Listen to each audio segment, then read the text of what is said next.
নমস্কার, আমি মৌসুমী। শিলালিপিতে আপনাদের সবাইকে স্বাগত জানাই। শোনাচ্ছি সাহিত্যিক বিমল মিত্রর আসামি হাজির। গল্প পাঠ ভালো লাগলে শেষে একটা লাইক দিয়ে যেতে ভুলবেন না। এখনও যারা আমার চ্যানেলটা সাবস্ক্রাইব করেননি তাদের সকলের কাছে আমার অনুরোধ, প্লিজ আমার চ্যানেলটা সাবস্ক্রাইব করে নেবেন। পাশে যে বেল নোটিফিকেশনটা আছে সেটা অবশ্যই প্রেস করে দেবেন। গল্প পাঠ ভালো লাগলে আপনার চেনা জানা সকলের সঙ্গে গল্প শেয়ার করতে ভুলবেন না কিন্তু। চলুন শুরু করি আজকে 9ম পর্ব। এসব অনেকদিন আগেকার ঘটনা, তবু এতকাল পরে চৌবেড়িয়া থেকে বেরিয়ে নবাবগঞ্জের পথে যেতে যেতে সেই দিনকার সেই সব কথাগুলোর যেন নতুন মানে করবার চেষ্টা করতে লাগলো সদানন্দ। এতকাল পরে নবাবগঞ্জে গেলে সেখানে কি দেখবে কে জানে। সেই নবাবগঞ্জ কি আর সেরকম আছে? ইতিহাসের কোষ্ঠী পাথরে যখন সব জিনিসেরই আসল নকল যাচাই হয়ে যায়, তখন নবাবগঞ্জেরও হয়তো একটা নতুন যাচাই হয়ে গেছে নিশ্চয়ই। সেই ফুলশয্যার আগের রাত্রের সেই দুর্ঘটনার কথা আজ সে ছাড়া কি আর কারো মনে আছে? আর মনে থাকলেও তার জীবনে এ ঘটনার তাৎপর্য যেমন করে ছায়াপাত করেছে, তেমন করে আর কার জীবনে ছায়াপাত করবে? শুধু নবাবগঞ্জ কেন, পৃথিবীতে কোনো দুর্ঘটনাই তো কাউকে চিরকালের মতো এমন অভিভূত করে রাখে না। সংসারে বোধহয় তাই সেই একমাত্র ব্যতিক্রম। সে তো আর সকলের মতো সুখে স্বাচ্ছন্দ্যে স্ত্রী পুত্র সংসার নিয়ে আপোষ করে চললেই পারত। কেন তবে সব থাকতে সেই চৌবেড়িয়ার অতিথিশালায় অজ্ঞাতবাসের দুর্ভোগ সইছে? পরের দিন কেষ্টগঞ্জ থেকে পুলিশ এসে সেই কথাই জিজ্ঞেস করেছিল। বলেছিল, আপনি কেমন করে বুঝলেন যে এখানে খুন হয়েছিল? খুন হলে তো রক্তের দাগ থাকবে। সদানন্দ বলেছিল, কিন্তু আমার গেঞ্জিতে রক্তের দাগ লেগে রয়েছে, আমার কাপড়ে রক্তের দাগ লেগে রয়েছে, আমার হাতেও তখন রক্তের দাগ লেগেছিল, সে দাগ সবাই দেখেছে। পুলিশের দারোগাবাবু তার আগেই কর্তাবাবুর সঙ্গে দরজা বন্ধ ঘরের মধ্যে আধ ঘন্টারও বেশি কথাবার্তা বলেছে। সদানন্দ জানত না ফয়সালা যা হবার তা সেখানেই সবকিছু হয়ে গেছে। এসব ব্যাপারে ফয়সালার জন্যে কর্তাবাবুর সিন্দুকের ভেতরে সবসময় মশলা মজুদ থাকে। সেই মশলা দিয়েই নরনারায়ণ চৌধুরী এতদিন রাজত্ব করে আসছেন। প্রতিপত্তি, প্রতিষ্ঠা, প্রতাপ সবকিছু কায়েম করে সকলের মাথার ওপর বসে আছেন। শুধু পুলিশের দারোগা কেন, কোর্টের জজ থেকে শুরু করে আদালতের পেয়াদা পর্যন্ত ওই মশলার জোরে তাঁর কাছে মাথা নিচু করেছে। তাই কেষ্টগঞ্জের দারোগার কানে সেদিন সদানন্দের কথাগুলো ভালো লাগেনি। দারোগাবাবু জিজ্ঞেস করেছিল, কিন্তু কাকে খুন করা হয়েছে? সদানন্দ বলেছিল, কালীগঞ্জের বউকে, কালীগঞ্জের জমিদারের বিধবা স্ত্রী। কিন্তু তাকে তো নেমন্তন্ন করা হয়নি, তিনি কেন ফুলশয্যার আগের দিন বিনা নিমন্ত্রণে আসতে যাবেন? সদানন্দ বলেছিল, তাই যদি হয় তাহলে তিনি গেলেন কোথায়? কালীগঞ্জেও তো তিনি নেই, তিনি তো কালীগঞ্জেও ফিরে যাননি, তার পালকি বেহারাদেরও তো খুঁজে পাওয়া যাচ্ছে না, এমনকি তার পালকিটাও তো কোথাও নেই। সত্যি এ বড় আশ্চর্য কাণ্ড। কালকে যে মানুষটাকে সবাই দেখেছিল একখানা শাড়ি নিয়ে এসে নতুন বউকে আশীর্বাদ করে গেছে, সে মানুষটা এমন করে অদৃশ্য হলোই বা কি করে? এমনকি তার পালকিটা পর্যন্ত রাতারাতি অদৃশ্য হয়ে গেল কি করে? কিন্তু সাক্ষ্য দেবার সময় সবাই বললে, কই, আমি তো পালকি দেখিনি। দারোগাবাবু বারবার সবাইকে জিজ্ঞেস করলেন, আপনারা কেউই দেখেননি কালীগঞ্জের বউকে? সবাই এক বাক্যে বললে, আজ্ঞে না, আমাদের কাজকর্ম ছিল, কারোর দিকে দেখবার মতো সময় ছিল না তখন। আর আপনি, আপনি দেখেছেন? আপনিই তো সদরে দাঁড়িয়ে শামিয়ানা খাটাচ্ছিলেন। সবাই বললে। প্রকাশ মামার কাজের তখনও শেষ হয়নি। পুলিশ দেখে তার পিত্তি জ্বলে গিয়েছিল। বললে, আমাকে বলছেন দারোগাবাবু? আমার কি মরবার ফুরসত আছে? যতক্ষণ না ফুলশয্যা কাটে ততক্ষণ আমার মরবার পর্যন্ত ফুরসত নেই। সদানন্দ মাঝখানে বলে উঠল, কিন্তু মামা, তুমি তো কালীগঞ্জের বউকে পালকি থেকে নামতে দেখেছ। তুমিই তো বেয়ারাদের সদর থেকে পালকি সরিয়ে নিয়ে যেতে বলেছ। এখন তুমি সব বেমালুম ভুলে গেলে? দারোগাবাবু বললে, আপনি থামুন, আমি যাকে জিজ্ঞেস করছি তিনিই উত্তর দেবেন। তারপর প্রকাশ মামার দিকে চেয়ে দারোগাবাবু আবার বলতে লাগলো, তারপর কখন আপনার স্বামীয়ানা খাটানো শেষ হলো? প্রকাশ মামা বললে, ধরুন তখন মাঝরাত্রির। তখনও কি কিছু সন্দেহ করেছিলেন যে এ বাড়িতে কেউ খুন হয়েছে? প্রকাশ মামা বললে, রামু, সে সন্দেহ করতে যাব কেন? ওই আমার ভাগ্নেই কেবল সকলকে বলে বেড়াতে লাগলো কালীগঞ্জের বউ কোথায় গেল, কালীগঞ্জের বউ কোথায় গেল। তা আমি বললুম, কালীগঞ্জের বউ কোথায় আবার যাবে, কালীগঞ্জেই আছে। কিন্তু ও কিছুতেই তা শুনবে না। শেষ পর্যন্ত সেই রাত্রিরে আমার ভাগ্নে কালীগঞ্জে গেল। গিয়ে যখন ফিরে এলো তখন আমার ঘড়িতে রাত প্রায় 1টা। সেখানেও নেই। তখন পাগলের মতন ছটফট করতে লাগলো। তখন আমি বললুম, এতই যদি তোর সন্দেহ তাহলে পুলিশে খবর দে। আমার কথাতে তখনও আপনার কাছে গেল। আপনি তাহলে বলতে চান এ বাড়িতে কেউই খুন হয়নি? প্রকাশ মামা বললে, তাহলে তো আমি আগে জানতে পারতুম, তখন সকলের আগে আমি আপনাকে গিয়ে খবর দিতুম। পুলিশের কাজ বড় নিখুঁত, বিশেষ করে কেষ্টগঞ্জের পুলিশের। তারা নবাবগঞ্জের নরনারায়ণ চৌধুরীর কোনো কাজেই কোনোদিন খুঁত পায়নি। এর আগে নবাবগঞ্জে যতবার লাঠিবাজি হয়েছে, জমি দখল হয়েছে, বিশেষ করে সেই যেবার বারোয়ারিতলার অশ্বত্থ গাছের ডালে কপিল পায়রা পোড়া গলায় দড়ি দিয়েছিল, কোনোবারই কেষ্টগঞ্জের দারোগারা কোথাও কোনো খুঁত পায়নি। প্রত্যেকবারই নবাবগঞ্জে এসেছে, এসে কর্তাবাবুর দোতলার দরজা বন্ধ ঘরে বসে বসে নিরিবিলিতে সব মামলার ফয়সালা হয়ে গেছে। কোর্ট পর্যন্ত আর সেসব গড়ায়নি। আর আশ্চর্য ওই বংশীঢালের দল, তাদের যেন কোনো যুগেই শাস্তি হতে নেই।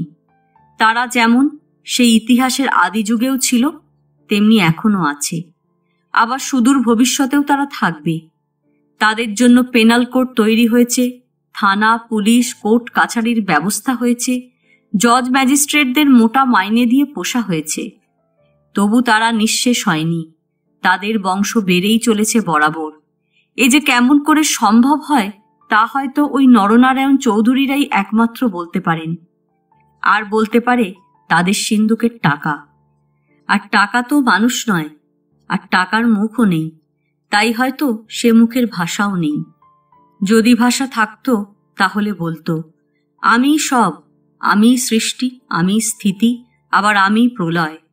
একাধারে আমি নরনারায়ণ চৌধুরী, আমি বংশীঢালী, আবার আমি পুলিশ, উকিল, জজ, আসামি, ফরিয়াদি, সবকিছুই আমি।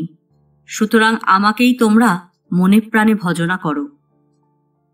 সেই জন্যই সেদিন বংশীঢালির ভয় ছিল না। খোকাবাবু যখন কালীগঞ্জের বউকে সারা বাড়ির ভেতরে খুঁজে বেড়াচ্ছে, তখন বংশীঢালিরা গা ঢাকা দিয়ে আতা গাছের অন্ধকারে চণ্ডীমণ্ডপের দরজার তালা আবার খুলেছে। তাদের সব কাজ পাকা হাতের কাজ। আগের বারে তাড়াতাড়িতে কাজটা কেঁচে গিয়েছিল, তাই খোকাবাবুর গেঞ্জিতে ধুতিতে রক্ত লেগে গিয়েছিল। এবার আর তা নয়। এবার সমস্ত ঘরের মেঝে, দেয়াল, দরজা, জানলা জল দিয়ে ধুয়ে একেবারে সাফ করে ফেললে। তারপর সেই চণ্ডীমণ্ডপের খিড়কি দিয়ে লাশটা নিয়ে উধাও হয়ে গেল একদল। আর গেল পালকি বেহারাদের অদৃশ্য করে দিতে। বেহারারা তখনও সদরের সামনে মা জননীর জন্য হা পিত্তেশ করে দাঁড়িয়েছিল। একজন কাছে গিয়ে বললে, হ্যাঁ গো, কালীগঞ্জের লোক এখানে কারা? দুলাল বললে, আমরা গো বাবু, আমরা। লোকটা বললে, আরে তোমাদেরই তো খোঁজাখুঁজি হচ্ছে, এতক্ষণ তোমাদের খুঁজে খুঁজে হয়রান। তোমরা বারবারই উঠোনে ছিলে, তোমাদের আবার বাইরে আসতে কে বললে? আগে একজন বাবু মশাই তো আমাদের এখানেই দাঁড়াতে বললে, আমাদের জন্য তার কাজের অসুবিধে হচ্ছিল।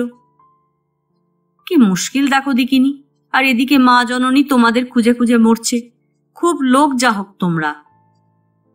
তা মা জননী কোথায়? আরে তিনিই তো ডেকে পাঠিয়েছেন তোমাদের। এসো আমার সঙ্গে, এসো, পালকি তুলে নিয়ে এসো। কিন্তু কোথায় মা জননী, কোন দিকে? তখন চৌধুরী বাড়িতে হ্যাজাকবাতি জ্বলে উঠেছে। পুকুর পাড়ে মিষ্টির ভিয়েন বসেছে, তারও ওপাশে আলোর ব্যবস্থা হয়েছে, মাছ মাংস কাটা হচ্ছে, আর একদিকে লোহার কড়ায় গরম ঘিয়ের ওপর ময়দার লুচিগুলো ফোসকার মতো ফুলে ফুলে উঠছে। বাড়ির লোকজন খাবে, খাবে বাড়ির কর্তা গিন্নি কুটুম, তার সঙ্গে খাবে নতুন বউ। নয়নতারা বিকেল থেকে এসে ঘরের মধ্যে এক জায়গায় বসে আছে। আগের রাতে বাসর ঘরে ঘুমোতে পারেনি। তারপর সকালবেলা কাঁদতে কাঁদতে ট্রেনে উঠেছে। তখন থেকে ঘোমটা দেওয়া অবস্থায় সমস্ত রাস্তাটা কাটিয়েছে। এ বাড়িতে এসে যে বেশি করে যত্ন করেছে সে হলো গৌরী পিসি। গৌরী পিসিরই যেন যত জ্বালা। বললে, ওলো তোরা একটু শর্ত বাছা, বৌমাকে একটু হাঁপ ছাড়তে দে। সর বাছা তোরা সব, এখন তোরা যার যার বাড়ি যা, কালকে আবার বউ দেখতে আসিস।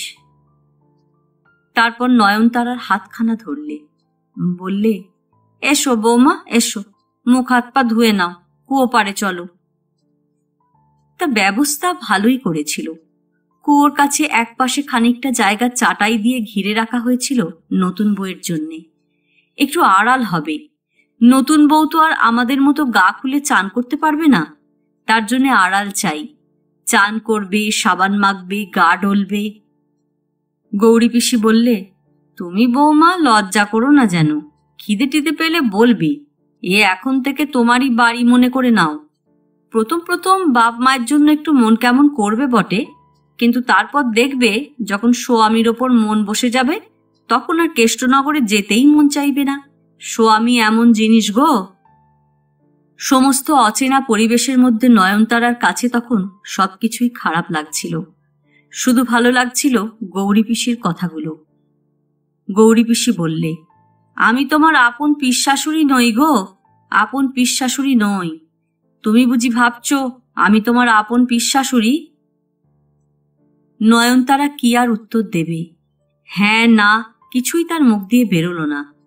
গৌরী পিসি বললে, আমার সামনে লজ্জা করো না বৌমা, তোমার গায়ের ব্লাউজ খুলে ফেলো, আমি পিঠে সাবান মাখিয়ে দিই। তবু নয়নতারার কেমন লজ্জা করতে লাগলো। গৌরী পিসি বললে, খোলো খোলো, লজ্জা কি? কাকপক্ষিতে দেখতে পাবে না তোমাকে, তোমার চানের জন্যই তো এই জায়গা তৈরি হয়েছে। এবার নয়নতারা প্রথম কথা বলে উঠল। বললে, আপনারা কোথায় চান করেন? আমরা আমরা সবাই ওই পুকুরে, পুকুরে বাঁধানো ঘাট আছে, তোমার শাশুড়িও সেখানে চান করে। প্রথম প্রথম তুমি এই কুয়ো পাড়ে চান করো, শেষকালে একটু পুরনো হয়ে গেলে তুমিও আমাদের মতো পুকুরের ঘাটের পৈঠেতে বসে চান করবে। নয়নতারার পিঠে তখন গৌরী পিসি ঘস ঘস করে সাবান ঘষতে আরম্ভ করেছে। সাবান ঘষতে ঘষতেই গৌরী পিসি বললে, আমাদের এইটুকু জায়গায় চান করে সুখ হয় না মা। তোমার শাশুড়ি আর আমি তো আগে সাঁতার কেটেছি কত, তা তুমি সাঁতার জানো তো বৌমা? সাঁতার? আমি তো সাঁতার জানি না। সাঁতার জানো না? তা তোমাদের কেষ্টনগরে বুঝি বাড়িতে পুকুর ঘাট নেই? নয়নতারা বললে, না, আমাদের টিউবওয়েল আছে। গৌরী বললে, ও আমি দেখেছি, ওই সদার মামার বাড়িতে ওই কল আছে, টিউব কল, ঢেঁকির মতো পার দিতে হয়, বুঝতে পেরেছি। তা তোমার ভাবনা নেই বৌমা, আমি তোমাকে সাঁতার শিখিয়ে দেব। এই 2-4 দিন ঝাঁপাই ঝুললেই তোমার রপ্ত হয়ে যাবে, তখন দেখবে জল ছেড়ে আর উঠতে ইচ্ছে করছে না। তারপর গা ধোয়া, ভিজে কাপড় ছেড়ে শুকনো কাপড় বদলানো, মুখে পাউডার মাখা, চুল আঁচড়ে নতুন খোপা বাঁধা, সবই করিয়ে দিলে গৌরী পিসি। নয়নতারার জন্য নতুন ঘর, ঘরের ভেতর নতুন খাট, নতুন আলমারি, নতুন গদি বিছানা। গৌরী পিসি নয়নতারাকে সেই ঘরের মধ্যে নিয়ে গেল। বললে, এই দেখো, এই হলো তোমার শোবার ঘর, কালকে এইখানে তোমার ফুলসজ্জা হবে। নয়নতারা দেখলে। গৌরী পিসি বললে, আজ একটা রাত কোনো রকমের নাক কান বুঝে কাটাও, কাল রাত থেকে এখানে তোমরা দুজনে শোবে। নয়নতারা এর জবাবেও কিছু বললে না, শুধু কান দিয়ে কথাটা শুনল। কিন্তু বেশিক্ষণ সে ঘরে থাকা হলো না। পেছন থেকে শাশুড়ির গলা শোনা গেল, অলো গৌরী, বৌমাকে খেতে দিয়েছিস? সত্যি খাবার কথা মনে ছিল না গৌরী পিসির। বললে, চলো বৌমা, ওদিকে তোমার শাশুড়ি আবার রাগ করবে, এসো এসো। এখন আর এসব দেখে কি হবে? কাল থেকে তো এখানেই চিরকাল কাটাতে হবে তোমাকে। তখন দরজায় হুড়কো দিয়ে থাকবে তোমরা, কাউকেই আর ভেতরে ঢুকতে দেবে না। এসো। ভেতরে জল খাবারের বন্দোবস্ত হয়েছিল। শাশুড়ি বললে, এখন এই মিষ্টি কটা খেয়ে নাও বৌমা, তারপরে রাত্রিরের খাওয়া খেও পরে। তখন পেট ভরে লুচি তরকারি মাছ মাংস খেও। গৌরী, ঠান্ডা জল দে বাছা বৌমাকে। মিষ্টিগুলোর দিকে চেয়ে নয়নতারা ভাবছিল অত খাবে কি করে। হঠাৎ বাইরে যেন কিসের আওয়াজ হলো। কিসের আওয়াজ? মুখটা তুলতেই হঠাৎ চোখে চোখ পড়ে যাওয়াতে মাথায় ঘোমটা টেনে দিলে। সদানন্দ। সদানন্দ ভেতরে এসে নয়নতারাকে দেখে প্রথমে একটু দাঁড়ালো, তারপর ডাকলে, মা, মা কোথায়? মা আসবার আগেই গৌরী পিসিকে দেখে বললে, পিসি, কালীগঞ্জের বউ এখানে এসেছে? গৌরী পিসি তো অবাক। বললে, হ্যাঁ এসেছিল, কিন্তু সে তো চলে গেছে। কোথায় চলে গেছে? কোন দিকে? ততক্ষণে মা এসে গেছে ভাড়ার ঘরের দিক থেকে। বললে, কি রে খোকা, কি চাস? সদানন্দ বললে, কালীগঞ্জের বউ ভেতর বাড়িতে এসেছিল। কেন, তার সঙ্গে তোর কি দরকার? সদানন্দ বললে, দরকার আছে, তুমি বলো না কোন দিকে গেল। তা কি দরকার তাই বল না। তাকে তো নেমন্তন্ন করা হয়নি, কিছুই না, তবু সে কেন আসে বাড়িতে? আবার বুঝি তোকে টেনে নিয়ে গিয়ে তার বাড়িতে আটকে রাখবে? ভারী তো একটা 3 টাকা দামের বাঁধি পোতার গামছা দিয়ে আধিক্যতা করতে এসেছে, যেন আমরা গামছা কিনতে পারি না। আমাদের গামছা কেনবার যেন পয়সা নেই। ঢং, মাগি ঢং দেখাতে এসেছে। সদানন্দ রেগে গেল। বললে, তোমার ওসব কথা শুনতে চাইনি আমি যা জিজ্ঞেস করছি তারই জবাব দাও তুমি। বলো, কালীগঞ্জের বউ ভেতর বাড়িতে এসেছিল কিনা? মা বললে, তা সে যদি এসেই থাকে তো তোর কি? তোর সঙ্গে তার কিসের সম্পর্ক? সদানন্দ বললে, আমার সম্পর্কের কথা আমি বুঝবো। আমি যা জিজ্ঞেস করছি আগে তার জবাব দাও তুমি। নয়নতারা চুপ করে সব শুনছিল। এরই সঙ্গে তার কাল বিয়ে হয়েছে। মানুষটাকে খুব রাগী লোক বলে মনে হলো তার কাছে। কিন্তু কালীগঞ্জের বউকে? বাসর ঘরে তো এরই কথা হয়েছিল, এখন মনে পড়ল। অথচ আশ্চর্য, এ যে এত রাগী মানুষ, চেহারা দেখে তো বোঝা যায় না। কিন্তু ততক্ষণে সদানন্দ সেখান থেকে চলে গিয়েছে। তারপর আরো রাত হলো। মেয়েদের ভিড়ের মধ্যে বসে বসে আরো অনেক মেয়েলি কথা কানে এলো। সবাই তার রূপ দেখে প্রশংসা করছে। সবাই বলছে এমন বউ নাকি হয় না। কথাগুলো শুনতে খুব ভালো লাগলো নয়নতারার। নিজের রূপের প্রশংসা আগেও সে অনেক শুনেছে। বাপের বাড়ির লোকেরা বলতো, এ মেয়ে যে বাড়িতে যাবে সে বাড়ি আলো করে রাখবে। বলতো, যার সঙ্গে এ মেয়ের বিয়ে হবে সে নাকি বড় ভাগ্যবান। তাহলে এমন রাগারাগি কেন করলে তার সামনে? আর 24 ঘন্টা পরেই তো ওই মানুষটার সঙ্গে তাকে এক বিছানায় এক ঘরে কাটাতে হবে। তাহলে তারই সামনে মার সঙ্গে কেন অত রাগারাগি করতে গেল? তার রূপ দেখে তো তার ভুলে যাওয়া উচিত ছিল।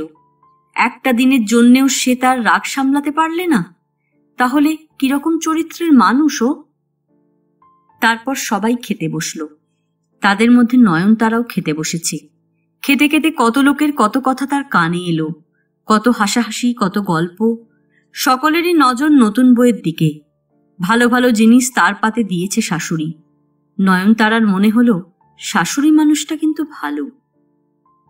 একবার শাশুড়ি বললে, কই বৌমা, তুমি তো কিছু খাচ্ছ না, খাও। এরকম না খেলে চলবে কেন? মাছ খাচ্ছ না যে, ঝাল হয়েছে বুঝি? তুমি বুঝি ঝাল খাও না?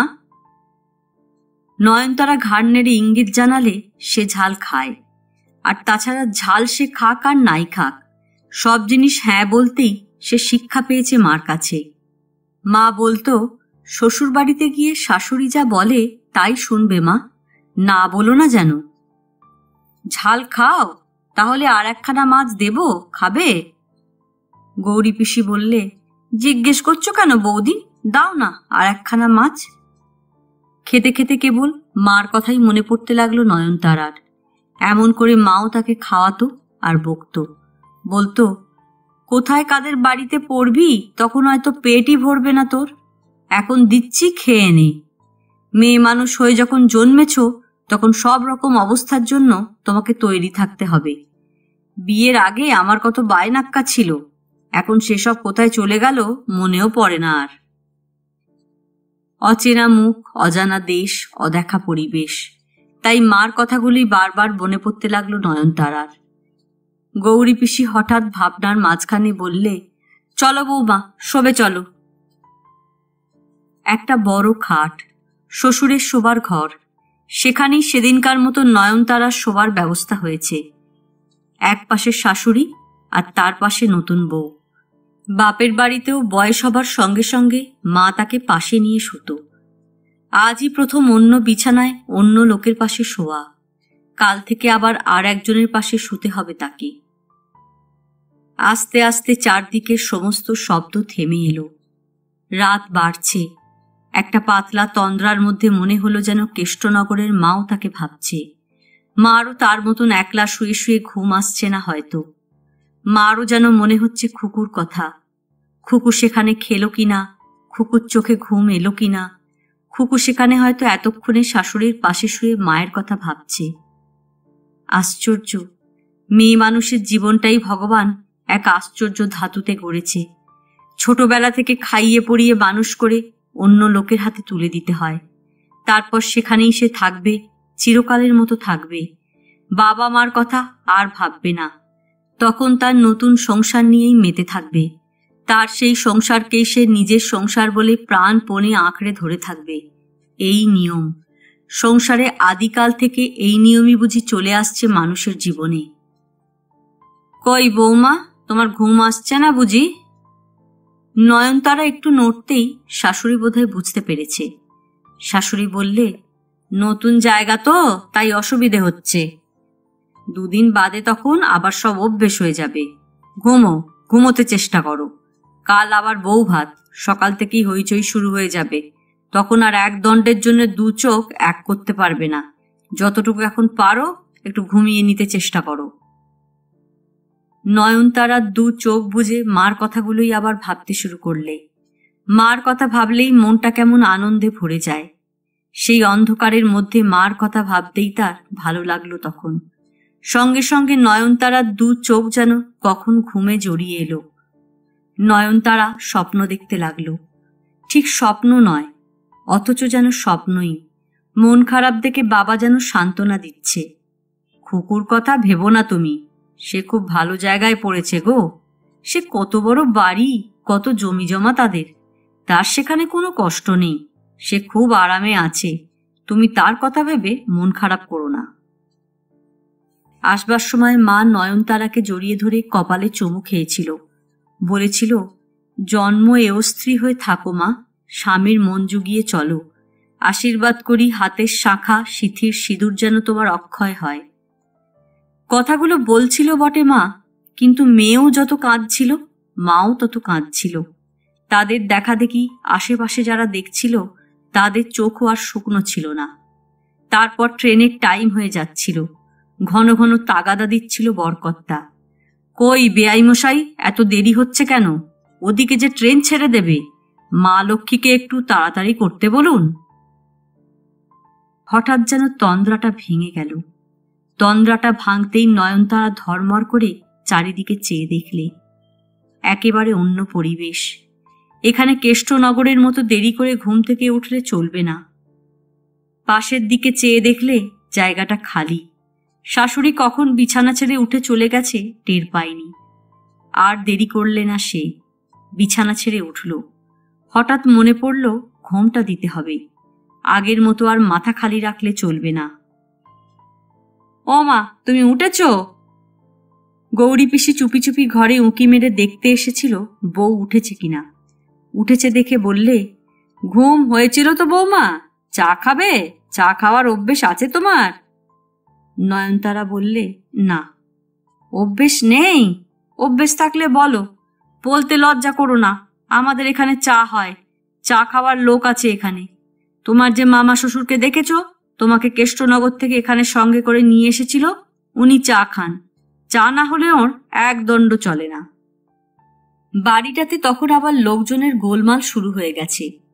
আজ বউ ভাত, বিকেলের পর থেকেই লোকজনের আসা শুরু হবে। তার জন্য চারদিকে ম্যাড়াপ বাঁধা হয়ে গেছে। তারপর কেষ্টনগর থেকে বাবা ফুলশয্যের তত্ত্ব পাঠাবে। বিপিন আসবে, তার কাছ থেকেই মা বাবার খবর পাওয়া যাবে। হয়তো মা বাবা আসতেও পারে। এখন থেকে সারা দিন আর বিশ্রাম নেই কারো। নাও নাও বৌমা, কুয়ো পাড়ে জল দিয়েছে, কাপড় চোপড় নিয়ে যাও, চান করতে হবে। চলো, আমি দেখে দিচ্ছি কোন শাড়িটা পরবে তুমি।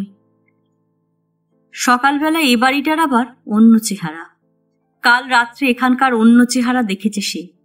তখন চারিদিকের এই গাছপালা, বাগান, পুকুর দেখে কেমন যেন জঙ্গল জঙ্গল মনে হয়েছিল তার কাছে। আর আজ রোদ উঠবার পর সব যেন ধুয়ে মুছে পরিষ্কার হয়ে গেছে। সবকিছু যেন তার কাছে ভালো লাগতে লাগলো। ততক্ষণে গ্রাম থেকে আরো কজন বৌঝি তাকে দেখতে এসেছে। কাল সন্ধেবেলা যারা আসতে পারেনি তারা আজ দিনের আলোয় নতুন বউকে দেখবে। গরিব গ্রামের বৌঝি সব, খালি গা খালি পা। জমিদার বাড়ির নতুন বউকে তারা দূর থেকে একবার শুধু দেখে যাবে, আর তারপর সন্ধেবেলা এসে পাতা পেতে পেট ভরে খাবে আর ছাদা বেঁধে নিয়ে যাবে। হঠাৎ কে যেন একজন দৌড়তে দৌড়তে ভেতরে এলো। খুড়িমা, পুলিশ এসেছে বার বাড়িতে। পুলিশ? পুলিশকে আবার কে নেমন্তন্ন করতে গেল রে? পুলিশ কি করতে এলো রে আবার? বউ দেখবে নাকি? কথাটা তখন চারিদিকেই রটে গেছে। পুলিশ দারোগা কি করতে আসে এখানে? কোনো চুরি ডাকাতি হয়েছে নাকি, না খুন খারাপি? খবর এলো দারোগাবাবু ওপরে কর্তাবাবুর ঘরে বসে কথা বলছে। তাহলে উনি কোথায়, তোদের চৌধুরী মশাই? ছোটবাবুও তো সঙ্গে রয়েছেন। আর প্রকাশ? প্রকাশ কোথায় গেল? তাকে একবার আমার কাছে ডেকে আনতো বাবা। সঙ্গে সঙ্গে একজন দৌড়ল শালাবাবুকে ডাকতে। নয়নতারার কানে সব কথাই যাচ্ছিল। তারও কেমন অবাক লাগলো। চুরি ডাকাতি খুন, কে কি চুরি করলো? আর যদি খুনই হয় তো কেই বা কাকে খুন করলো? ছেলেটা আবার দৌড়তে দৌড়তে ভেতরে এলো।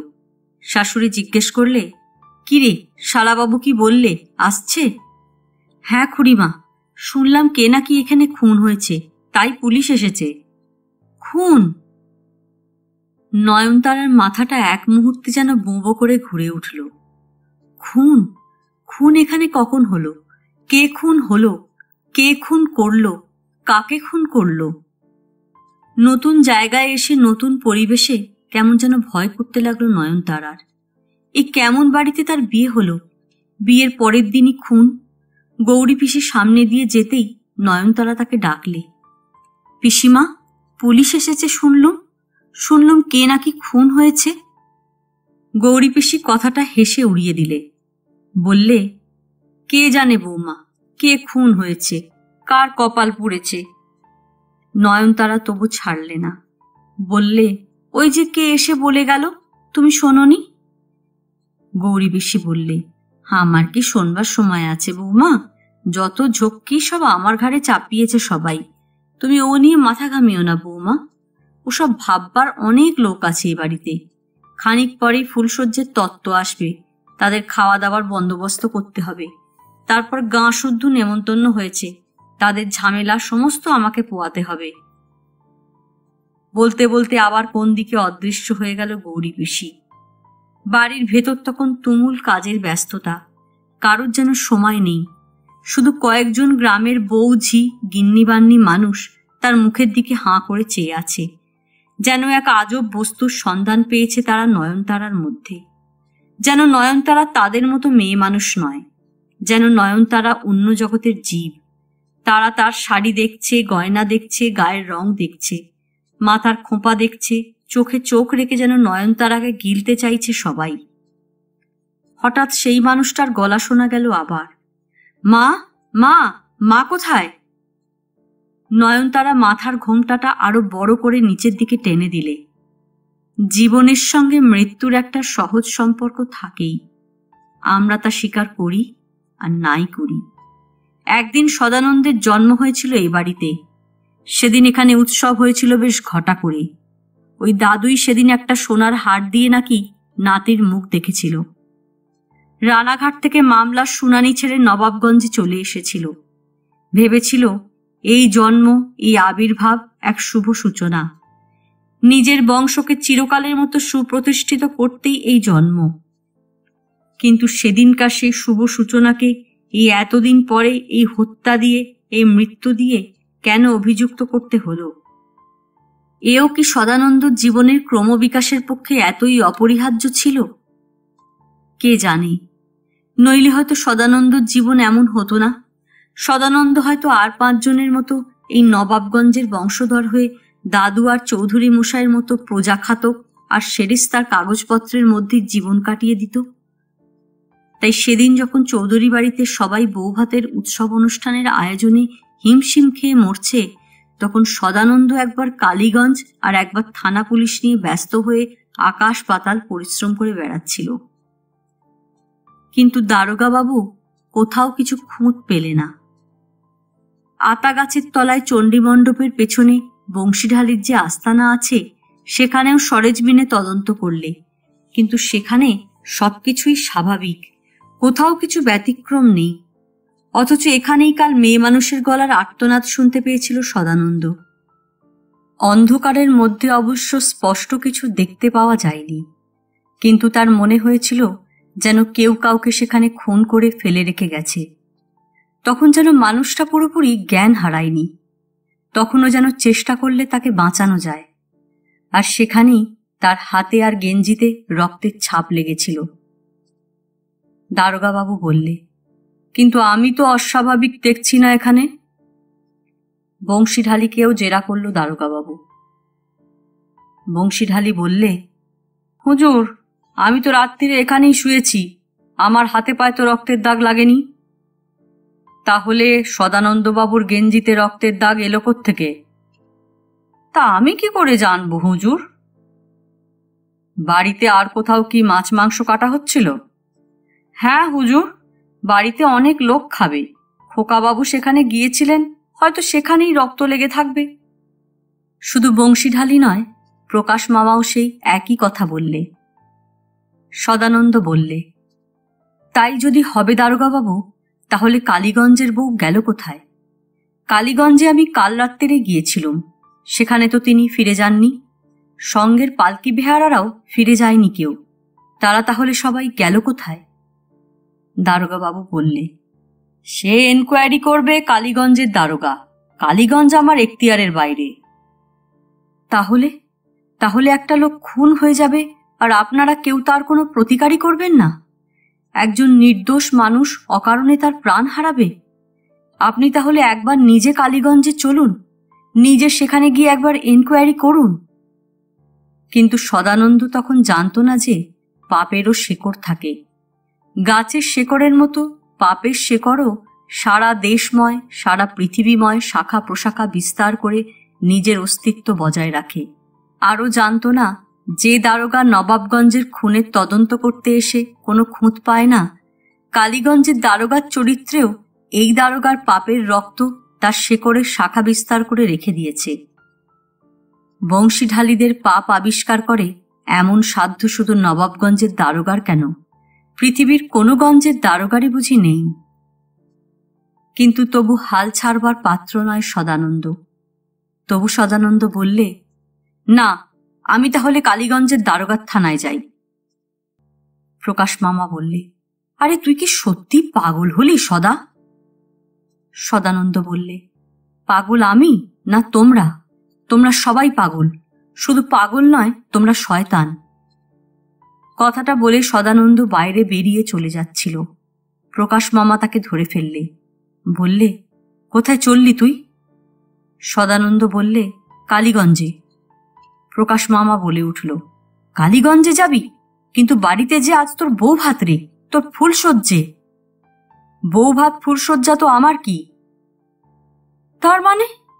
তোর বউ ভাত, তোর ফুলসজ্জা, তোর জন্যেই তো এইসব কিছু। আমি যেই খেটে মরছি, এ কার জন্যে? তোর জন্যেই তো। এই যে হাজার হাজার টাকা খরচ হচ্ছে, এ সবই তো তোর জন্যে আর তোর বউয়ের জন্যে। তুই তো মজা মারবি আর আমরা শুধু বুড়ো আঙুল চুষবো। সদানন্দ বললে, কিন্তু আমার জন্যই যদি এত সব, তাহলে আমার টাকা দিলে না কেন তোমরা? টাকা? হ্যাঁ, কালীগঞ্জের বউকে যে 10,000 টাকা দেবার কথা ছিল তা দিলে না কেন দাদু? টাকা দিলে তো কোনো গন্ডগোলই হতো না আর, তাহলে আমিও কিছু বলতুম না। টাকা তো দিলেই না, তার ওপর পাছে টাকা দিতে হয়, তাই কালীগঞ্জের বউকে খুন পর্যন্ত করলে বংশীঢালিকে দিয়ে। প্রকাশ মামা বললে, খুন? খুন হলে তুই বলতে চাস পুলিশ দারোগা টের পেত না? খুন বললেই অমনি খুন করা যায়? তুই যা তা বলছিস কেন?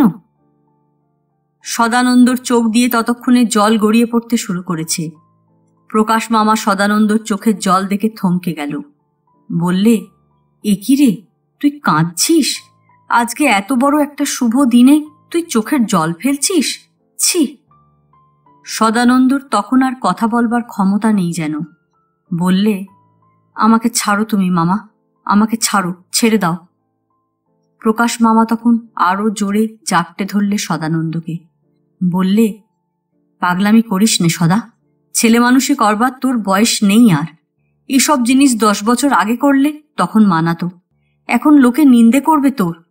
তাছাড়া এক্ষুনি ফুলশয্যের তত্ত্ব আসবে কেষ্টনগর থেকে, তারপর তোর শ্বশুর শাশুড়ি আসবে, তারপর গাঁ শুদ্ধ লোককে নেমন্তন্ন করা হয়েছে, তারা সব শুনে কি ভাববে বলতো?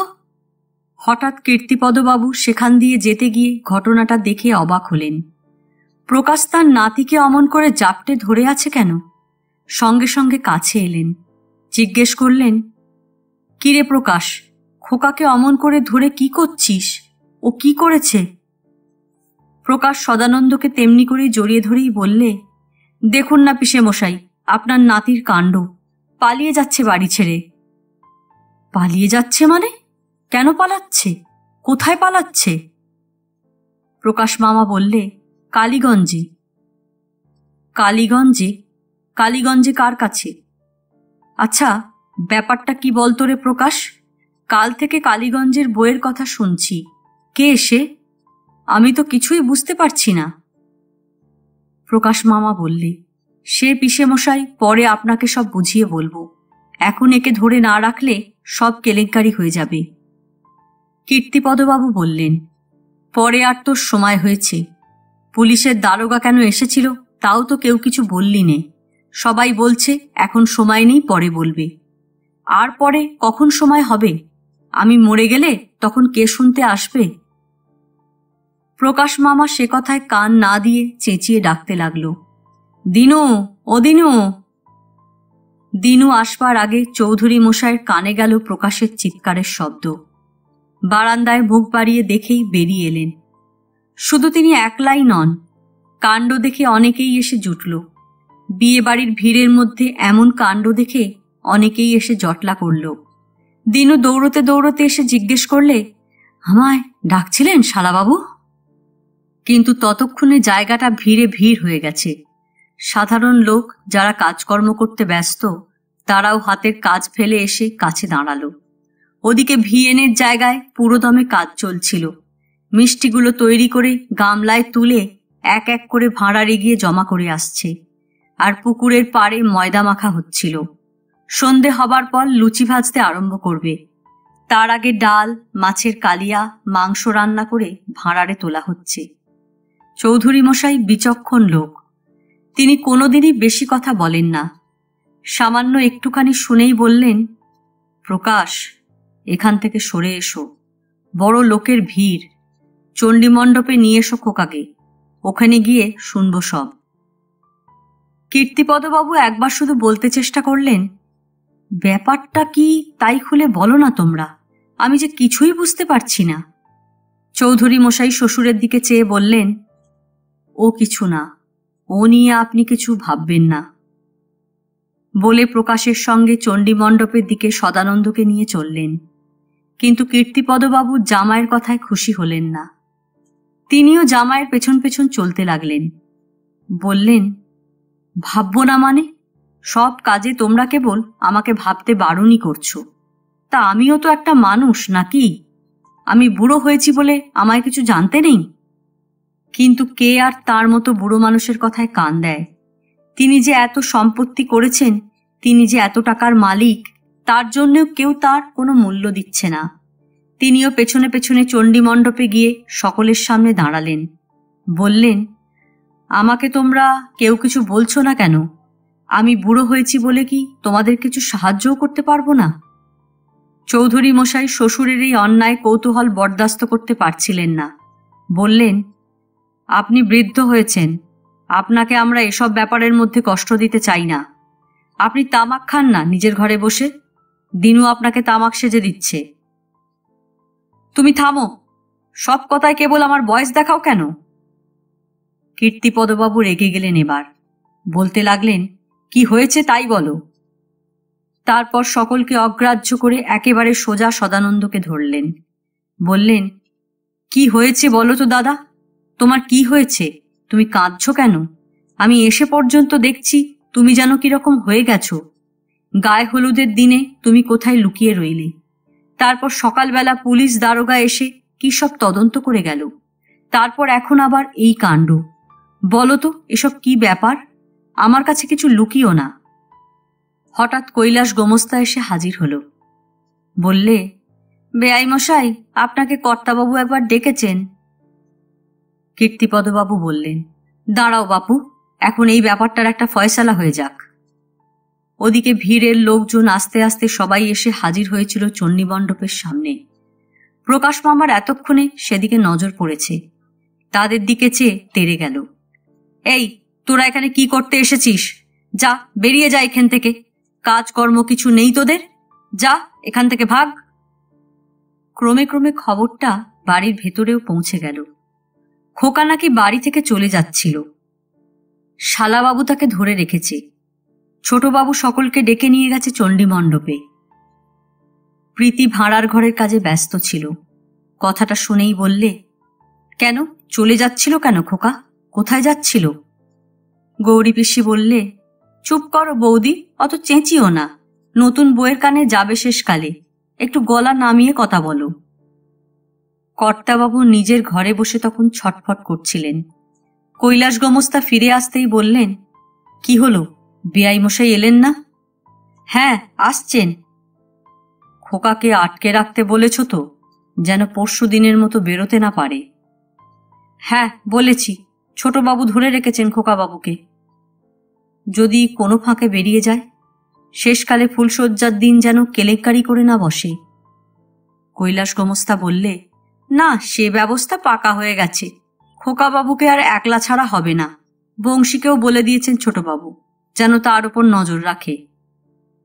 ততক্ষণে কীর্তিপদবাবু এসে গেলেন। এসেই বললেন, বড় চিন্তায় পড়লুম বেআই মশাই। খোকা তো আগে এরকম ছিল না। ছোটবেলায় কত মজার মজার কথা বলতো, আর এখন একেবারে অন্যরকম হয়ে গিয়েছে দেখছি। কর্তাবাবু বললেন, বড় বেয়ারা হয়ে গেছে আজকাল, কারোর কথা শোনে না। কীর্তিপদবাবু বললেন, ভালোই করেছেন যে বিয়েটা দিয়ে দিয়েছেন। বিয়েটা কম বয়সে দিয়ে দেওয়াই ভালো। কর্তাবাবু বললেন, আরো আগে বিয়ে দিয়ে দিলেই ভালো হতো, কিন্তু ভালো মতো পাত্রী তো এতদিন পাওয়া যাচ্ছিল না, তাই। কীর্তিপদবাবু প্রবীণ বিচক্ষণ মানুষ। বললেন, দেখুন বেআই মশাই, বয়স হয়েছে বলে কেউ আমাদের কথাই শুনতে চায় না আর, যেন আমরা কখনো কম বয়সের ছিলাম না। এই হয় বেআই মশাই, এই হয়। কর্তাবাবু বললেন, ওসব আর ভাববেন না বেআই মশাই, আমাদের যুগ চলে গেছে, আমরা বাতিল। কীর্তিপদবাবু বললেন, কিন্তু কি ব্যাপার বলুন তো, খোকা ওরকম বেয়ারা হলো কেন? কে কালীগঞ্জের বউ, তার কি হয়েছে? কর্তাবাবু বললেন, পাগলের কথার কি মানে আছে? সেই কথায় আছে না, পাগলে কি না বলে আর ছাগলে কি না খায়। আপনি তামাক খান, কৈলাস, বেআই মশাইকে তামাক দিতে বলো। কিন্তু এ প্রসঙ্গ বেশিক্ষণ চলল না। কথার মধ্যেই বাধা পড়ল। হঠাৎ নিচে থেকে শাঁখ বাজার আওয়াজ হলো। ওই ফুলশয্যার তত্ত্ব এসেছে বোধহয় কেষ্টনগর থেকে। কৈলাস, যাও যাও, দেখে এসো। সত্যি তখন একতলায় হই হই ব্যাপার। বিপিনী ফুলশয্যার তত্ত্ব নিয়ে এসেছে দলের মাথা হয়ে। অনেক দূর থেকে তত্ত্ব এসেছে। শাঁখ বাজার শব্দ শুনেই গ্রাম থেকে ছেলে বুড়ো ছুটে এসেছে। অন্তত 12 জন লোক হবে, সকলেরই হাতের জিনিস। রেল বাজার থেকে 4খানা গরুর গাড়ি ভর্তি জিনিসপত্র তারা নিয়ে এসেছে। বড় বড় বারকোশ, হাঁড়ি, থালা, ফুলের ঝুড়ি, ছানার মিষ্টি, ফুলের ঝোড়া, দইয়ের হাঁড়ি, কোঁচানো শাড়ি, জামাইয়ের ধুতি পাঞ্জাবি। ঠাকুর, কড়াই লুচি ছেড়ে দাও, 12 জন লোকের মতন একসঙ্গে খেতে বসবে। ভেতরের বাড়িতেও সাজু সাজু রব পড়ে গেল। চওড়া জরির শান্তিপুরি শাড়ি পরে বাড়ির গিন্নি সমস্ত কিছু তদারক করছে। আশেপাশের বাড়ি থেকে পাড়ার বুড়ি গিন্নি বান্নি মানুষেরা এসে পরামর্শ দিচ্ছে। কেউ পান সাজতে বসেছে, কেউ তরকারি করছে। বেহারি পালের বউ কদিন থেকেই আসছে। বিয়ে বাড়ির কাজকর্ম করে দিয়ে অনেক রাত্রে আবার নিজের বাড়ি চলে যায়। সেদিন বললে, হ্যাঁ বৌমা, সদার নাকি কি হয়েছে? প্রীতি বললে, কি আবার হবে মাসিমা? কই, সদার তো কিছু হয়নি। শুনলুম নাকি সদা বলছে বাড়ি থেকে পালিয়ে যাবে। গাঁয়ে কত রকমের কথা উঠেছে, উনি নাকি বারোয়ারিতলা থেকে শুনে এসেছেন। প্রীতি বললে, কি জানি মাসিমা, তুমি তো একদিন আসছো, নিজের কানে কিছু শুনেছ? বেহারি পালের বউ সেই কথা বললে, আমি তো কর্তাকে তাই বললুম সদার যদি বউ পছন্দ না হয়ে থাকে তো আমার কানে সে কথা একবার আসতই। প্রীতি বললে, পাড়ার লোকের কথা ছেড়ে দাও মাসিমা, পাড়ার লোকে তো অনেক কথাই বলে, তুমি নিজের চোখেই তো বউ দেখলে। অমন বউ কজনের বাড়িতে দেখেছ বলতে পারো? ছেলের অপছন্দ হবার মতো কি বউ করেছি আমি? বলুক দেখিনি কেউ। কিন্তু তখন অত কথা বলবার আর সময় নেই কারো। তবু বেহারি পালের বউ বললে, তোমার গুণের ছেলে বউ, পাশ করা ছেলে, তুমি যদি এমন বউ ঘরে না আনবে তো কে আনবে বলো? কার এমন সাধ্যি আছে? কথার মাঝখানে গৌরী পিসি এসে বাধা দিলে। বললে, শুনেছ বউ, কেষ্টনগর থেকে তোমার বেয়াই বেয়ান কেউই আসছে না? কেন? তাই তো শুনলুম, ফুলসজ্জের লোকেরা এসে তাই তো বলছে পণ্ডিত মশাই এখানে এসে তো কিছু খাবেন না, তাই আর আসেননি। আর অনেক দূরের রাস্তা, ওরা সবাই বৌমার সঙ্গে দেখা করতে চাইছে। তা বৌমার কাছে নিয়ে যা না ওদের। নয়নতারা তেমনি করেই চুপচাপ বসেছিল। তার আগেই সাজানো গোছানো হয়েছে বউকে। নতুন একখানা বেনারসি পড়েছে, গা ভর্তি গয়না। বিপিন আসতেই নয়নতারা চোখ তুলে চাইলে। জিজ্ঞেস করলে, বাবা আসবে না বিপিন? বিপিন বললে, না দিদিমণি। তা তুমি ভালো আছো তো? কোনো অসুবিধে হচ্ছে না তো? সে কথার উত্তর না দিয়ে নয়নতারা বললে, আর মা কেমন আছে? মা একটু কান্নাকাটি করছিল, কিন্তু এখন চুপ করেছে। বলছে মেয়ে যখন হয়েছে তখন তো পর হয়ে যাবেই। নয়নতারা বললে, তুমি গিয়ে মাকে বলো আমি এখানে খুব ভালো আছি, আমার কোনো অসুবিধে হচ্ছে না। তোমাদের খাওয়া দাওয়া হয়েছে? হ্যাঁ দিদিমণি, খুব খেয়েছি পেট ভরে। বড় বড় মাছ, মাংস, মিষ্টি, দই খুব খেয়েছি। তোমার শাশুড়ি খুব ভালো মানুষ, নিজে দাঁড়িয়ে থেকে আমাদের খাইয়েছেন।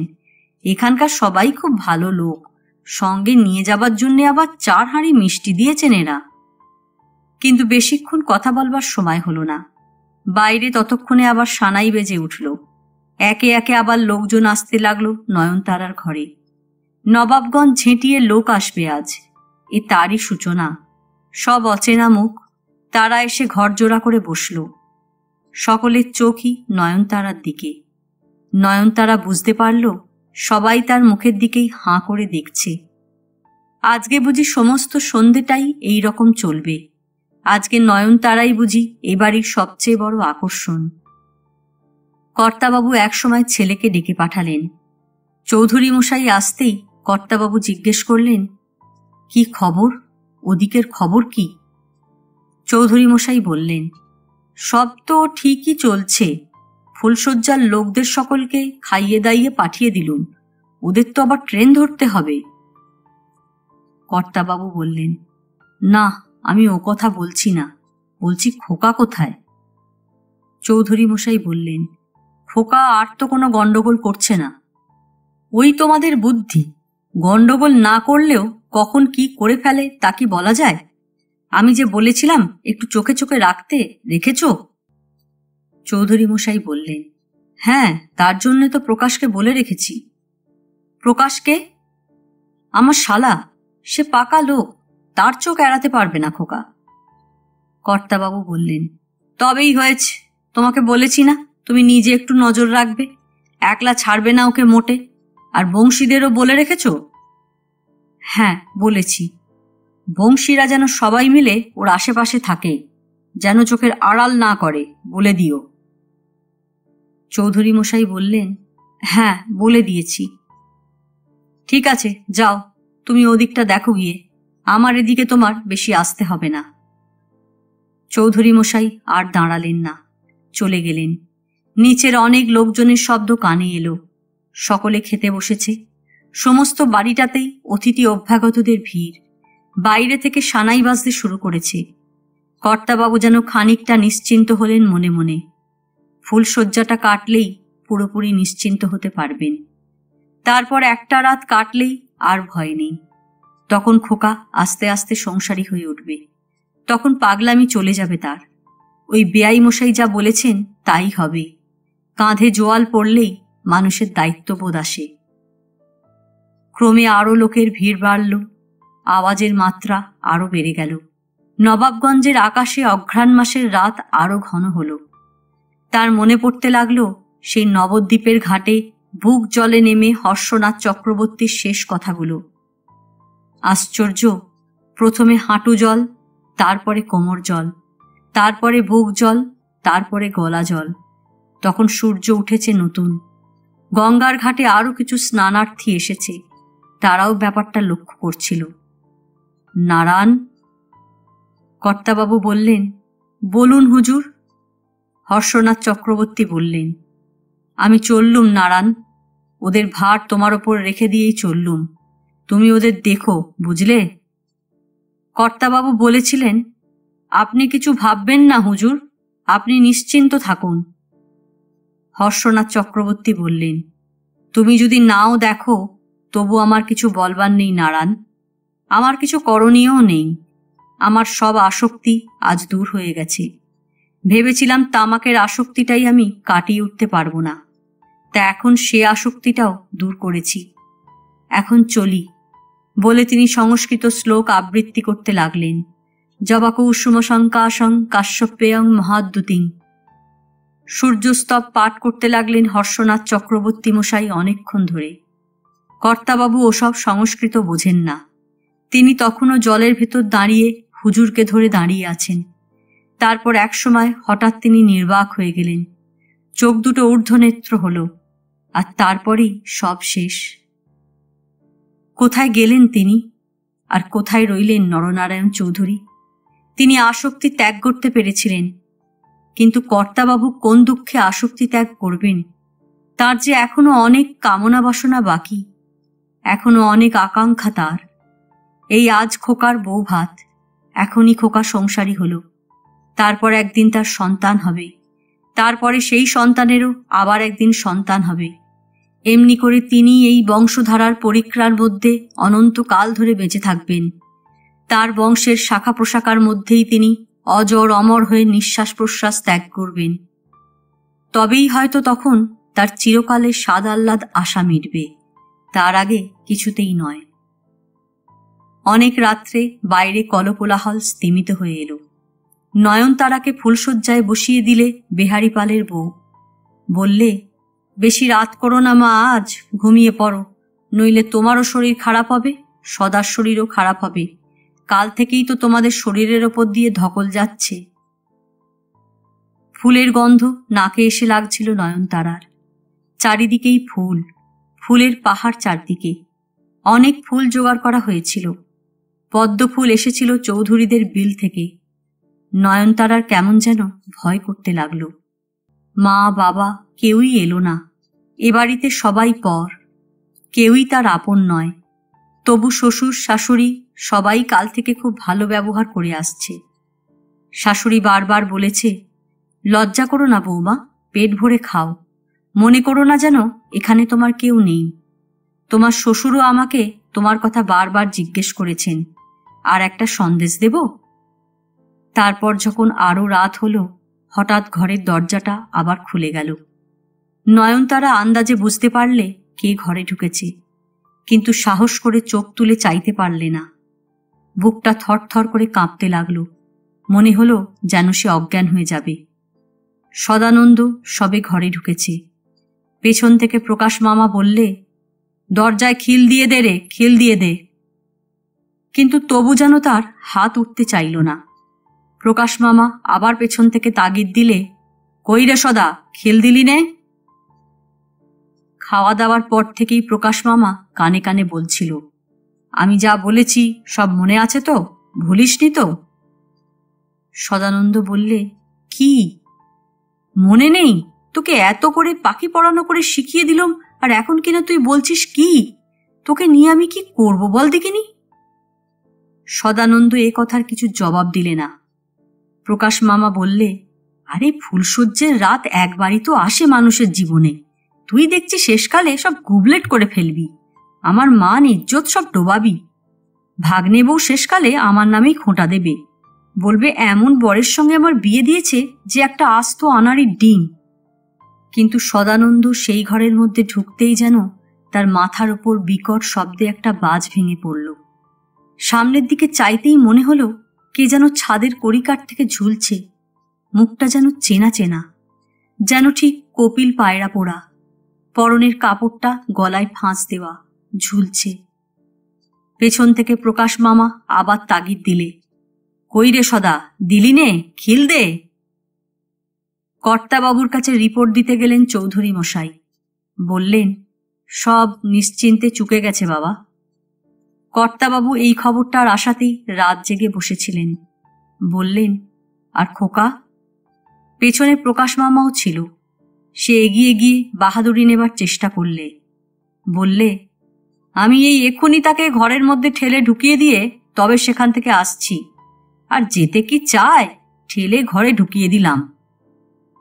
ঘরে খিল দিয়েছে তো? প্রকাশ মামা বললে, খিল দিতে কি চায়? প্রথমে দিচ্ছিল না, তারপর আমি পেছন থেকে তাগিদ দিয়ে দিয়ে খিল বন্ধ করিয়ে তবে ছেড়েছি। কর্তাবাবু নিশ্চিন্ত হলেন। একটা আত্মতৃপ্তির দীর্ঘশ্বাস বেরিয়ে এলো তার বুক থেকে। অবশ পা দুটো অভ্যাস মতো ছড়াবার চেষ্টা করলেন, কিন্তু ব্যর্থ চেষ্টা করেও পারলেন না। তারপর বললেন, আচ্ছা ঠিক আছে, যাও, এবার তোমরা বিশ্রাম করোগে। আজ এ পর্যন্তই। উপন্যাসের 10ম পর্ব নিয়ে অন্যদিন আসব। গল্প পাঠ ভালো লাগলে লাইক, শেয়ার, কমেন্টস করতে ভুলবেন না। আজকের মতো নমস্কার।